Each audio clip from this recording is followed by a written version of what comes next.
আমি মানুষকে পরিবর্তন করতে শিখাই, কারণ আমি একজন শিক্ষক মানুষ। সে হিসাবে পরিবর্তন হওয়াটা দরকার মনে করি আমি আর কি। তবে মনের দিক থেকে মানুষের প্রথমে পরিবর্তন হওয়া দরকার। আমরা যত লেখাপড়া না করি না কেন, আমরা যদি আমাদের দৃষ্টিভঙ্গি, আমার আচার আচরণ, আমার সবগুলো যদি ঠিক না থাকে, তাহলে কখনো মানুষের পরিবর্তন হওয়া সম্ভব না। আপনাকে চিন্তা করতে হবে যে আপনি কী কথা বলতেছেন। আপনি কথা বলার মাধ্যমে আপনার লজিকটা কি, আপনার কতটুক যুক্তিযুক্ত, কতটুক তথ্যপত্র আছে, সেটা কিন্তু আগে বুঝতে হবে, রাইট?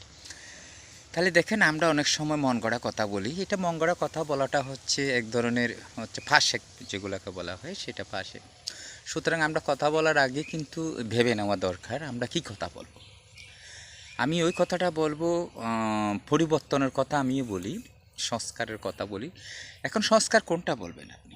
সংস্কার করতে হবে যে আপনাকে আগে নিজেকে সংস্কার করতে হবে, আপনার নিজের মন মানসিকতাকে সংস্কার করতে হবে, আপনার দৃষ্টিভঙ্গি এগুলোকে সংস্কার করতে হবে, রাইট? তো তাহলে সংস্কার হবে। আপনি অপরের কথা সমালোচনা করবেন, কিন্তু আপনি কেমন সেটা আপনি কিন্তু বলতেছেন না। আপনাকে আগে বলার আগে আপনি নিজেকে আগে কী করতে হবে? পরিবর্তন করতে হবে, রাইট? তাহলে দেশ পরিবর্তন হবে, সমাজ পরিবর্তন হবে, পরিবার পরিবর্তন হবে, সব কিছু হবে, রাষ্ট্রীয় পরিবর্তন হবে। তা আমরা অনেক সময় সেগুলো করি না, যেটা হচ্ছে বাস্তবতা।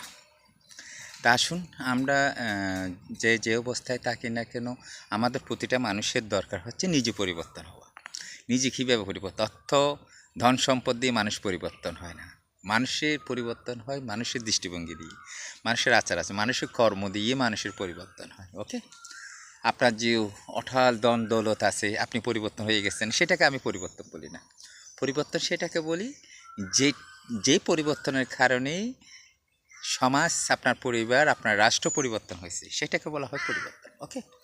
তা আসেন, আমরা নিজেই পরিবর্তন হই, নিজেই সংস্কার হই। আমরা তো সংস্কার বললে তো অনেক কিছু তো পরিবর্তন হয়ে যায় না আসলে।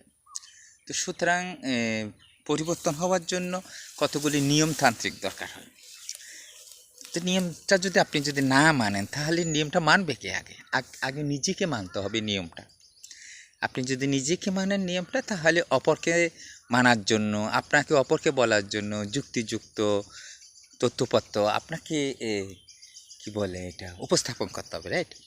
তো সেই জন্য এটা করলে সেটা সেই কারণে সবাই পরিবর্তন হওয়ার সম্ভাবনা আছে।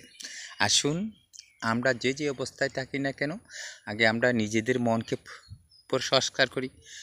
নিজের আচার আচরণ, নিজের কর্ম, এটা ছোটো হোক বড় হোক, কর্ম তো কর্মেই হয় আসলে। কর্মকে কখনো আপনি ছোট মনে করবেন না।